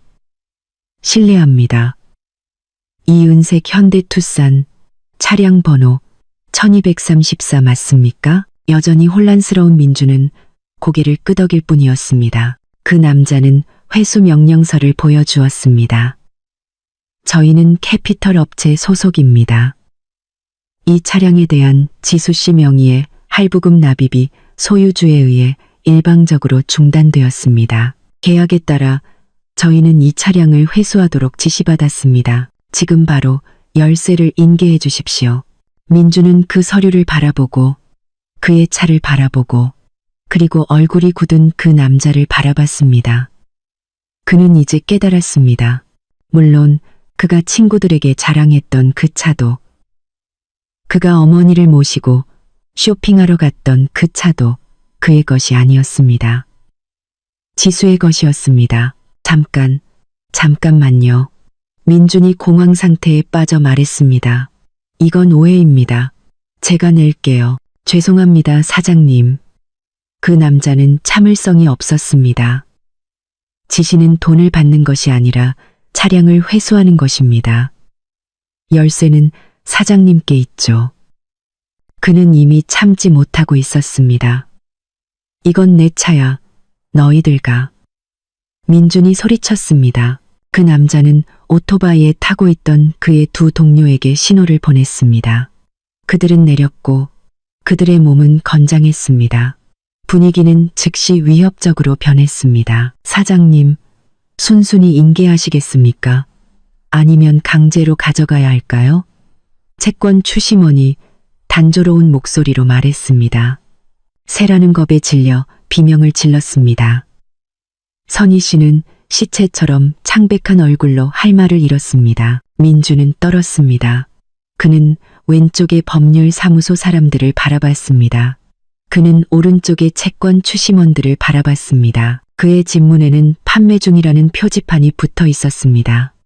그들은 포위당했습니다. 그들은 완벽하게 패배했습니다. 심하게 떨리는 손으로 민주는 주머니를 뒤졌습니다. 그는 차 열쇠를 땅에 던졌습니다. 가져가. 그는 분노와 수치심으로 목이 메어 속삭였습니다. 채권 추심원은 열쇠를 주었습니다. 협조해 주셔서 감사합니다. 그는 차에 올라타 시동을 걸고 견인 트럭 위로 차를 옮겼습니다. 법률사무소에서 온 남자가 고개를 끄덕였습니다. 저희 임무는 끝났습니다. 좋은 오후 되십시오. 그는 자신의 차에 올라타 떠났습니다. 견인 트럭은 엔진을 켜고 천천히 민준의 차를 싣고 멀어져 갔습니다. 민준, 선희 씨, 그리고 세라는 이제 더 이상 그들의 것이 아닌 집 앞에서 길가에 서 있었습니다. 차도 돈도 없이. 그리고 최악은 이제 그들의 저녁 드라마를 시청하는 수십 쌍의 이웃들의 눈이 그들을 바라보고 있다는 것이었습니다. 그들은 3시간도 채 되지 않아 모든 것을 잃었습니다. 해는 지기 시작했고 하늘에는 아름다운 금빛 오렌지색을 내뿜었습니다. 하지만 민준, 선희 씨, 그리고 세라에게는 그 빛이 그들을 조롱하는 것처럼 느껴졌습니다. 그들은 여전히 이제 낯설게 느껴지는 집 앞에서 보도에 서 있었습니다. 문은 잠겨 있었고 판매 중이라는 종이가 그들을 비웃는 듯 했습니다. 아까는 속삭이기만 하던 몇몇 이웃들은 이제 감히 밖으로 나와 식물에 물을 주거나 차를 닦는 척하면서 명백히 그들을 지켜보고 있었습니다. 들어가. 민준이 속삭였습니다. 그는 문을 밀었지만 문은 잠겨 있었습니다. 젠장, 그는 지수가 하 변호사에게 열쇠를 바꾸거나 지수만 접근할 수 있는 디지털 잠금 장치를 활성화하도록 시켰을 것임을 기억했습니다. 그럼 우린 어떻게 해? 세라가 히스테리하게 소리쳤습니다. 우린 길에서 자야 해. 민준아, 뭐라도 해봐. 당신이 그녀의 남편이잖아. 닥쳐. 민준이 좌절감을 풀기 위해 소리쳤습니다. 이게 쉬운 일인 줄 알아? 아까부터 얼어붙어 있던 선희 씨가 움직이기 시작했습니다. 그녀의 창백했던 얼굴은 이제 차가운 분노로 가득 차 있었습니다. 우리는 여기 있을 수 없어. 창피해. 그녀는 속삭였습니다. 가자. 어디로 가요? 민준이 혼란스러워 물었습니다. 우리는 차도 없고 돈도 없어요. 전화해. 선희 씨가 말했습니다. 친척들에게 전화해. 정임 이모에게 전화해.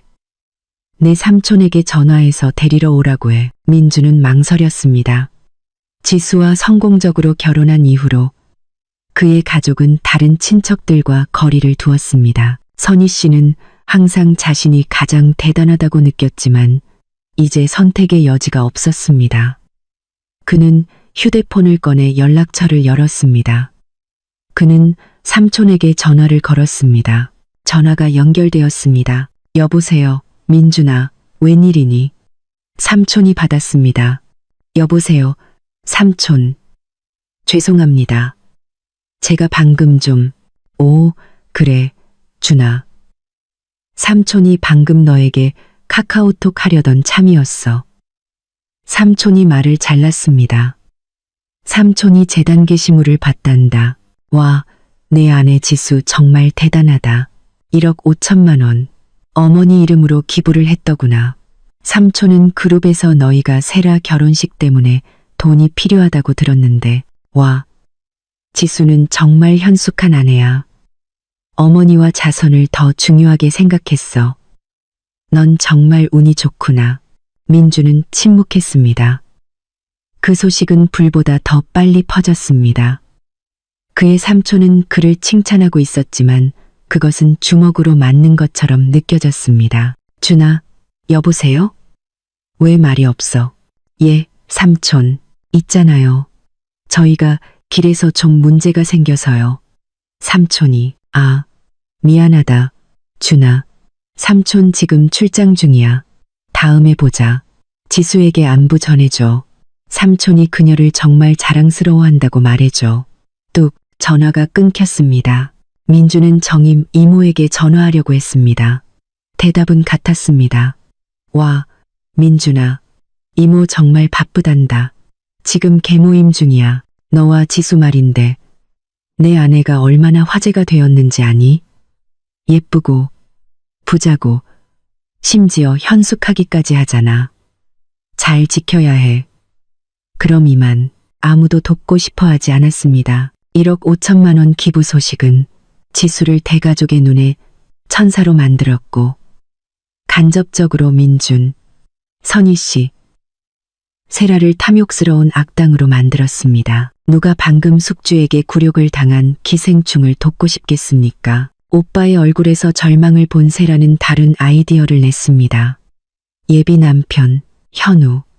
현우는 분명 그녀를 도울 것입니다. 그는 그녀의 왕자님이었습니다. 떨리는 손으로 세라는 현우에게 전화를 걸었습니다. 여보세요, 자기야, 너 어디야? 나 좀 도와줘. 그녀는 울면서 말했습니다. 나 지수 언니한테 집에서 쫓겨났어. 결혼식도, 나도 다 들었어, 세라.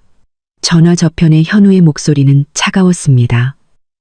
매우 차가웠습니다. 우리 어머니가 방금 웨딩 플래너에게서 전화를 받았어. 우리가 두 번째 보증인으로 계약서에 서명했기 때문에 우리에게 1억 5천만 원의 취소 수수료를 청구했어. 세라는 깜짝 놀랐습니다. 뭐? 하지만 그건 지수 언니 문제였잖아. 지수 언니는 손을 씻었어.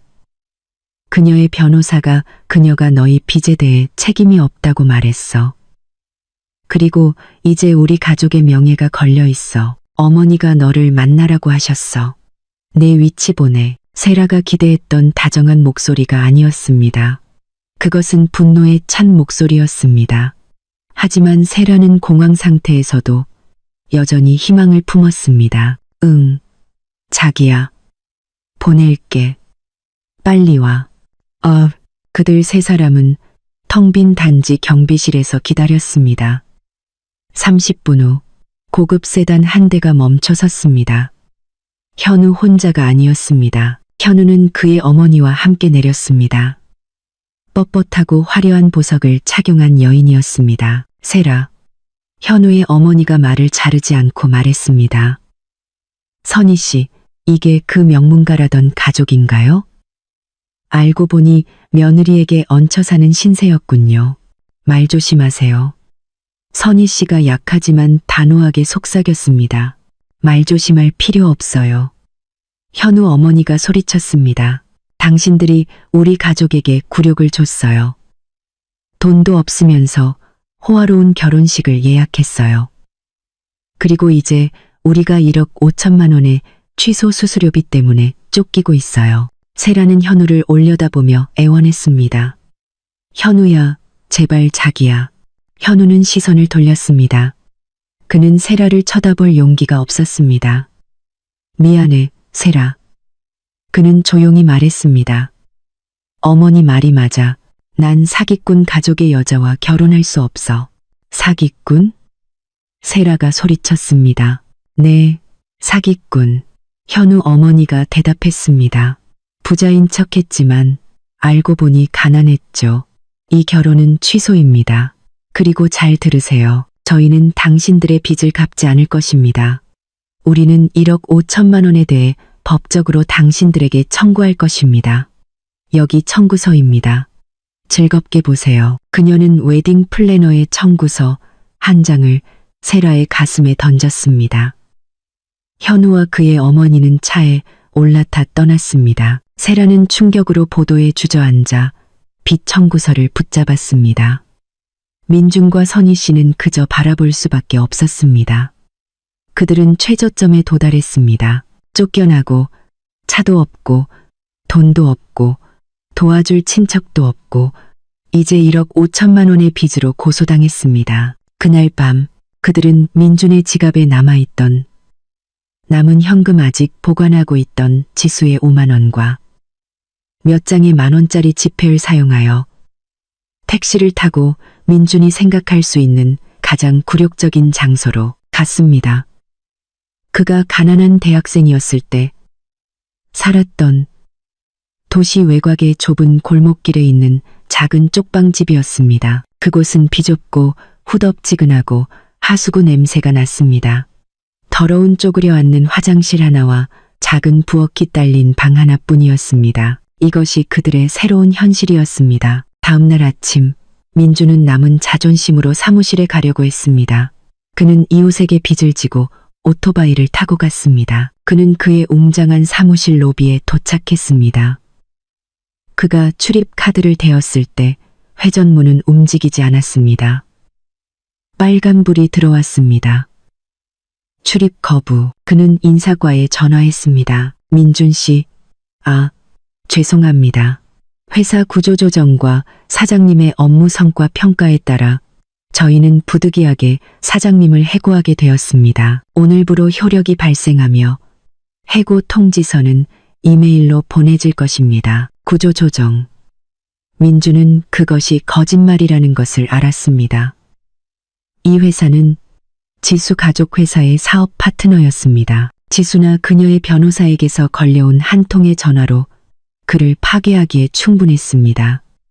그는 한낮에 걸어서 그 작은 쪽방 집으로 돌아왔습니다. 선희 씨와 세라는 바닥에 앉아 멍하니 응시하고 있었습니다. 어떻게 됐어? 선희 씨가 물었습니다. 민주는 그저 고개를 젓고는 얇은 매트리스에 몸을 던졌습니다. 끝이었습니다. 선희 씨는 받아들일 수 없었습니다. 그녀는 이렇게 살고 싶지 않았습니다. 아직 하나의 희망이 남아 있었습니다. 그녀의 보석, 그녀가 모았던 모든 금, 다이아몬드, 그리고 팔찌. 그녀는 가방을 뒤져 그것들을 모두 꺼냈습니다. 우리에겐 아직 이게 있어. 이걸 팔 수 있어.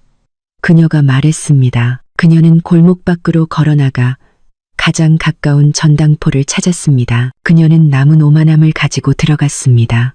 사장님, 이것을 전당 잡고 싶습니다. 그녀는 카운터 위에 큰 다이아몬드 목걸이를 놓으며 말했습니다. 가게 주인은 그것을 들었습니다. 그는 그것을 자세히 살펴보고 테스트 스톤에 긁고 화학 액체를 떨어뜨렸습니다. 그러고 나서 그는 작게 웃었습니다. 그는데 그것을 들었습니다. 왜 웃으세요? 선희 씨가 기분이 상해 물었습니다. 그 남자는 그녀를 재밌다는 듯이 바라봤습니다. 사모님, 이거 가짜입니다. 좋은 품질의 모조품이지만 그래도 가짜입니다. 유리예요.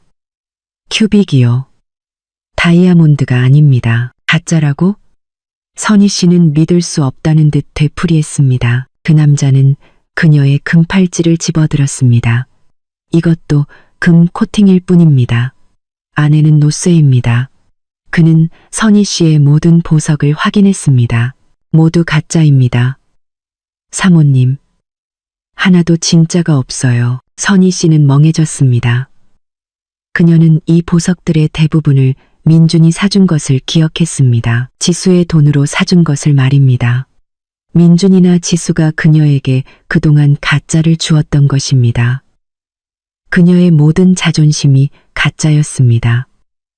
그녀의 모든 자존심이 가짜였습니다. 전당포 주인은 연민과 재미가 뒤섞인 눈빛으로 그녀를 바라봤습니다.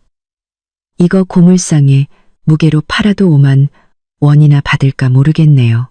사모님, 선희 씨는 다리가 풀리는 것을 느꼈습니다. 그녀는 좁은 골목길의 전당포 주인에게 비웃음을 당했습니다. 이것은 업보였습니다. 이것이 모든 것의 끝이었습니다. 폭풍이 몰아친 지 일주일이 지났습니다.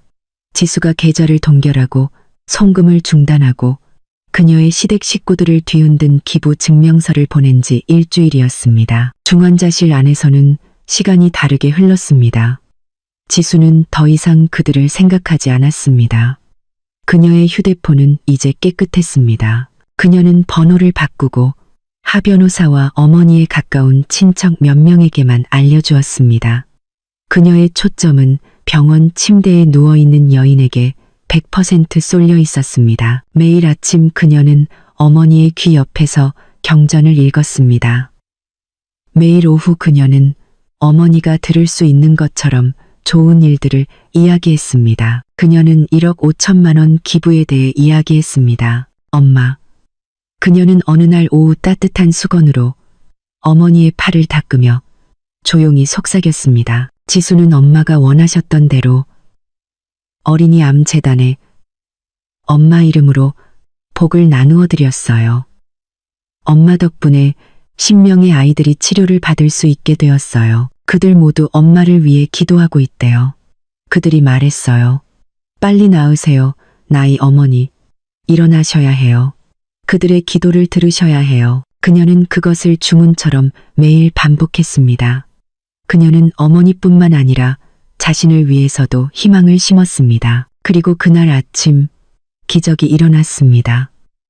지수가 경전을 읽고 있을 때 그녀는 자신의 손을 잡고 있는 어머니의 손이 반응하는 것을 느꼈습니다. 약했지만 느껴졌습니다. 지수는 읽기를 멈췄습니다. 그녀의 눈은 천천히 움직이는 어머니의 손가락에 고정되었습니다. 그러더니 나희 씨의 눈꺼풀이 떨렸습니다. 천천히, 아주 천천히 눈이 떠졌습니다. 그녀의 시선은 흐릿했지만 초점을 찾고 있었습니다. 엄마. 지수의 목소리가 떨렸습니다. 나희 씨의 눈은 마침내 딸의 얼굴에 멈췄습니다. 그녀는 호흡 부족이 때문에 말을 할 수 없었지만 눈가에서 눈물 한 줄기가 흘러내렸습니다. 지수는 울었습니다. 지난주와 같은 슬픔의 눈물이 아니라 터져 나오는 행복의 눈물이었습니다. 그녀는 즉시 간호사 호출 버튼을 눌렀습니다. 당직 의사와 몇몇 간호사들이 서둘러 들어왔습니다. 그들은 모니터, 동공, 그리고 어머니의 반응을 확인했습니다. 나이 씨를 담당했던 수석 의사가 잠시 후 도착했습니다. 집중 검사 후 그는 안도한 미소를 지으며 지수를 만났습니다. 이건 기적입니다. 지수 씨. 이 의사가 말했습니다. 솔직히 저희는 비관적이었습니다. 하지만 5일 전쯤부터 갑자기 활력 징후가 극적으로 개선되었습니다. 뇌 반응이 증가했고 어머니의 몸이 싸우기로 결정했습니다. 그리고 오늘 그녀는 의식을 되찾았습니다. 나이 씨의 투지가 대단합니다. 지수는 눈물 뒤에 희미한 미소를 지었습니다. 5일 전 그녀가 기부에 대해 이야기한 직후였습니다. 기도 때문입니다. 의사 선생님. 아이들의 기도 때문이에요. 지수는 속삭였습니다. 나이 씨의 회복은 예상보다 빨랐습니다. 며칠 안에 호흡 보조기가 제거되었습니다. 그녀는 VIP 병실로 옮겨졌습니다. 지수는 그녀를 정성껏 돌보았습니다. 그녀는 어머니에게 죽을 먹이고 다시 말하는 것을 돕고 민준의 배신에 대한 모든 것을 제외하고 모든 좋은 이야기를 해주었습니다. 그녀는 단지 말했습니다. 엄마, 지수는 민준 씨랑 헤어지는 과정을 밟고 있어요. 이제 맞지 않아요. 저를 위해 기도해 주세요. 여전히 약했지만 눈빛이 날카로운 나이 씨는 그저 고개를 끄덕이고 딸의 머리를 쓰다듬었습니다. 그녀는 지수가 생각하는 것 이상으로 이해했습니다. 어머니를 돌보는 틈틈이 지수는 자신의 자유를 처리했습니다. 하 변호사가 두꺼운 서류철을 가지고 병원으로 왔습니다. 모든 것이 순조롭습니다. 지수 씨. 그가 로비에서 말했습니다. 집은 시장 가격보다 훨씬 높은 최고 입찰자가 나타났습니다. 그들은 공황 상태입니다. 제가 정보원에게 들으니 그들은 지금 도시 외곽의 작은 쪽방에서 살고 있다고 합니다. 민준 씨는 해고당했습니다. 그리고 가장 최근 소식은 그들이 전 약혼자로부터 1억 5천만 원의 웨딩 플래너 취소 수수료로 고소당했다는 것입니다. 지수는 이 모든 것을 침착하게 들었습니다. 연민도 지나친 만족감도 없었습니다. 단지 마침내 무거운 짐이 벗겨진 듯한 안도감만이 있었습니다. 그리고 이것입니다. 하 변호사가 종이 한 장과 펜을 내밀었습니다. 이혼 소장입니다. 저는 이미 소송 내용을 접수했습니다. 특히 어머니가 위독하실 때의 가정 내 방치, 그리고 정신적, 물질적 피해에 대한 손해배상 청구입니다. 여기에 서명하십시오. 지수는 펜을 들었습니다. 그녀는 결혼식 날을 기억했습니다. 순종적인 아내가 되겠다는 약속을 기억했습니다. 그녀는 순종이 모든 쓰라린 것을 삼키는 것을 의미한다고 생각했습니다. 그녀는 틀렸습니다.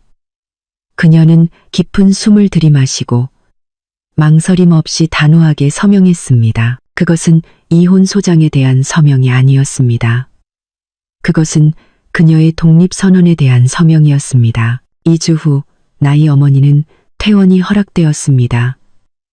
그녀는 잠시 휠체어를 사용해야 했지만 그녀의 정신은 돌아왔습니다. 지수는 이제 친근하게 느껴지는 병원 복도를 따라 어머니의 휠체어를 밀었습니다. 그들은 웃으며 새집파 변호사가 이미 준비해둔 더 작지만 아늑한 지수의 새로운 집에 도착하면 무엇을 요리할지 계획했습니다. 그들이 로비에 가까워졌을 때 지수의 발걸음이 멈췄습니다.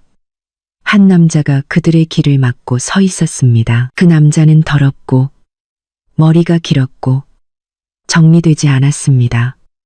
그의 얼굴은 푸석했고 지저분한 턱수염이 자라 있었습니다. 한때 비쌌던 그의 옷은 이제 구겨져 있었고 야윈 몸에는 너무 커 보였습니다. 민준이었습니다. 그는 붉어진 절망적인 눈으로 지수를 바라봤습니다. 지수야. 그의 목소리는 갈라졌습니다. 휠체어에 앉은 나희 씨는 딸의 팔을 움켜쥐었습니다. 그녀는 자신이 죽어갈 때 나타나지 않았던 그 남자를 알아보았습니다. 민주는 로비의 다른 사람들의 시선에 신경 쓰지 않았습니다. 그는 다가오기 시작하는 경비원들에게도 신경 쓰지 않았습니다. 그는 몇 걸음 앞으로 나아가 무릎을 꿇었습니다. 그는 깨끗하게 닦인 바닥에 지수의 발치에 몸을 던졌습니다. 지수야, 미안해. 그는 소리쳤습니다. 그의 목소리는 울음으로 갈라졌습니다. 내가 잘못했어. 내가 잠시 미쳤었어. 내가 눈이 멀었어. 제발 용서해줘, 수야. 사람들이 멈춰서서 지켜봤습니다. 나 모든 것을 잃었어, 수야. 그는 훌쩍이며 지수의 치마 끝자락을 잡으려 했습니다. 나 해고당했고, 집은 압류당했고, 차는 회수당했어. 우리는 냄새나는 곳에서 살고 있어. 엄마랑 세라가 고통받고 있어. 나도 고통받고 있어. 제발, 수야. 이혼 소송을 취하해줘. 우리 처음부터 다시 시작하자. 약속할게. 내가 좋은 남편이 될게. 매일 내 발을 씻어줄게. 제발. 지수야. 지수는 자신의 발밑에서 울고 있는 남자를 내려다보았습니다. 그녀가 한때 사랑했던 남자. 그녀가 봉사했고 모든 것을 주었던 남자. 그녀가 한때 사랑했던 남자. 이제 그는 너무나 작고 너무나 비참해 보였습니다. 지수의 마음에는 분노도 증오도 없었습니다. 단지 공허함만이 있었습니다. 그녀는 마치 낯선 사람을 보는 것 같았습니다. 지수야, 제발, 자기야. 민준이 희망에 차 그녀를 바라봤습니다. 지수는 민준의 눈을 똑바로 응시했습니다. 그녀는 천천히 발을 뒤로 뺐고 그녀의 얼굴은 단정한 스카프 뒤에서 평온했습니다. 그리고 그녀는 말했습니다. 그녀의 목소리는 조용했지만 맑고 차가웠습니다. 조용한 로비에 선명하게 들렸습니다. 미안해요. 민준의 얼굴은 즉시 빛났습니다. 그는 그것이 용서라고 생각했습니다. 그래. 수야. 날 용서하는 거야. 나를 다시 받아줄 거야. 지수는 천천히 고개를 저었습니다. 아니요. 그녀는 약간 몸을 숙여 기술적으로는 마지막으로 자신의 남편인 그를 내려다보았습니다. 미안하지만 당신은 누구시죠? 민주는 얼어붙었습니다. 그 단어들은 칼보다 더 날카롭고 얼음보다 더 차갑게 그를 강타했습니다. 지수는 대답을 기다리지 않았습니다. 그녀는 몸을 곧게 세웠습니다. 엄마, 가요. 그녀는 부드러운 목소리로 어머니에게 말했습니다. 운전기사님이 기다리고 계세요. 그녀는 휠체어를 밀어 여전히 바닥에 무릎 꿇고 얼어붙어 있는 민준의 몸을 돌아섰습니다.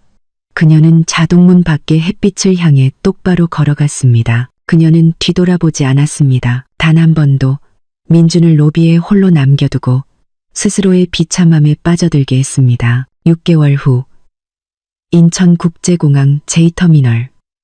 분위기는 분주하고 활기찼습니다. 그 인파 속에서 지수는 국제선 도착 게이트를 나왔고 휠체어에 앉은 어머니를 밀고 있었습니다. 나이 어머니는 더 이상 휠체어가 필요하지 않았지만 항공사 측에서 편의를 위해 제공한 것이었습니다. 나이 어머니는 건강하고 생기 넘치고 매우 행복해 보였습니다.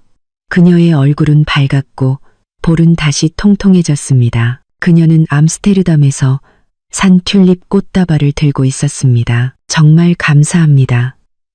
나이 어머니가 작게 웃으며 말했습니다.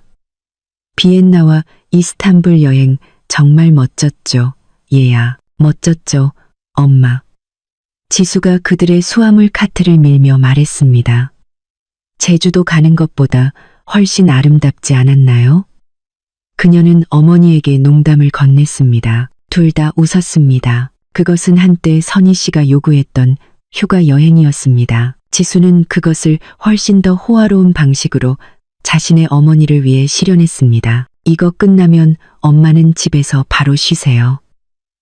지수는 잠깐 회사에 가봐야 해요. 주주총회가 있어요.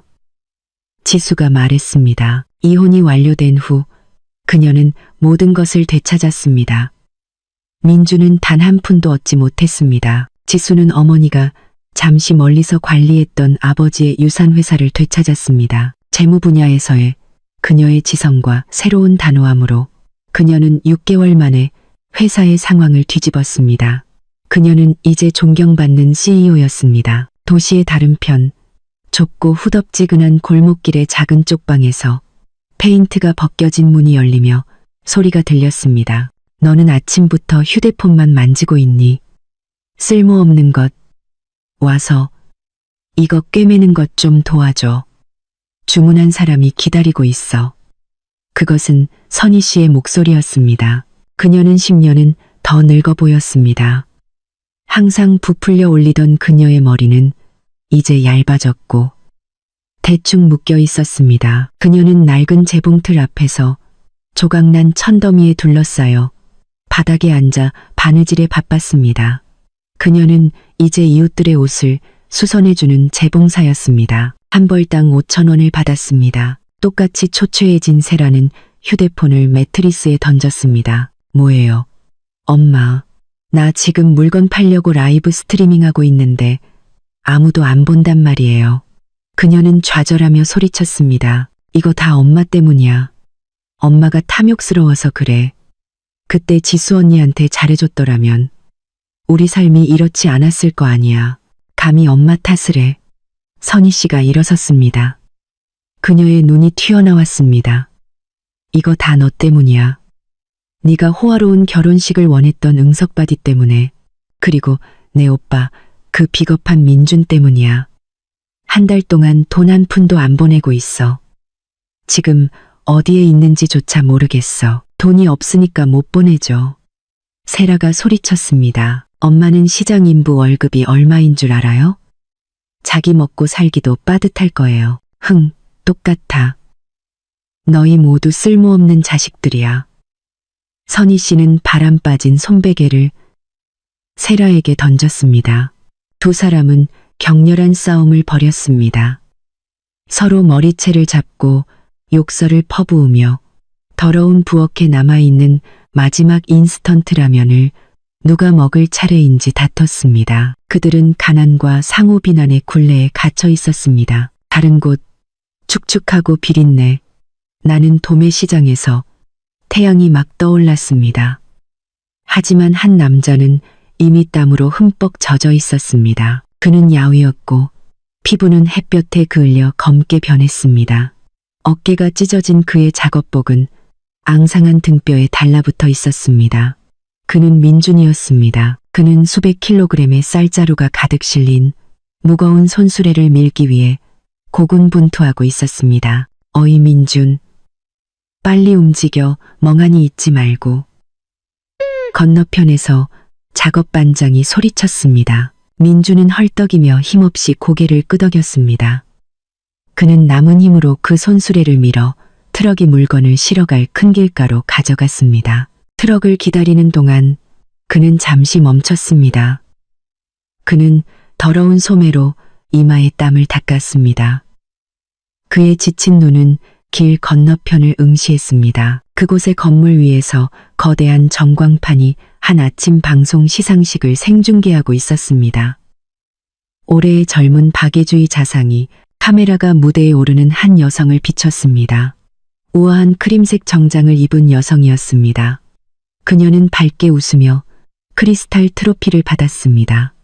지수였습니다. 화면 아래에는 안지수 CEO 어린이 자비재단을 통한 사회공헌 프로그램 헌신으로 수상이라고 적혀 있었습니다. 민주는 얼어붙었습니다. 그의 심장이 움켜쥐는 것 같았습니다. 그의 앞에 손수레는 더욱 무겁게 느껴졌습니다. 그는 거대한 화면 속 지수의 얼굴을 응시했습니다. 그가 한때 낭비했던 얼굴, 이제 너무나 빛나고 너무나 행복하고 그의 손이 닿지 않는 곳에 있는 얼굴이었습니다. 그는 더러운 시장 인부였고 그 여인은 스타였습니다. 바로 그때 번쩍이는 검은색 고급 베니 민준, 바로 옆에 빨간 불에 멈춰 섰습니다. 차 창문은 어두웠습니다. 민주는 안을 볼 수 없었습니다. 그 차 안에서 지수는 방금 어머니와의 통화를 끝냈습니다. 네, 엄마. 지수 지금 회사 가는 길이에요.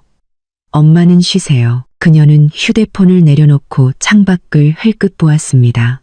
그녀는 시장 쪽, 인파 쪽, 그리고 일하고 있는 짐꾼들을 보았습니다. 그녀는 민준을 특별히 보지 않았습니다. 그녀는 단지 평범한 풍경을 보았을 뿐이었습니다. 그녀는 그리고 나서 옅은 미소를 지었습니다. 만족스러운 미소였습니다. 누구의 고통을 봐서가 아니라 자신의 삶에 감사해서였습니다. 그녀는 이제 폭풍을 헤쳐나와 무지개를 찾았습니다. 신호등이 초록색으로 바뀌었습니다. 고급배는 아스팔트 위를 부드럽게 미끄러지며 시장을 떠나 민준의 사무실이 있는 고층 빌딩 숲을 향해 날카롭게 방향을 틀었습니다. 보도에서 민준은 여전히 전광판을 응시하며 얼어붙어 있었습니다. 뒤에서 트럭의 경적 소리가 그를 깨웠습니다. 어이, 길 막지 말고 움직여. 민준은 움찔했습니다.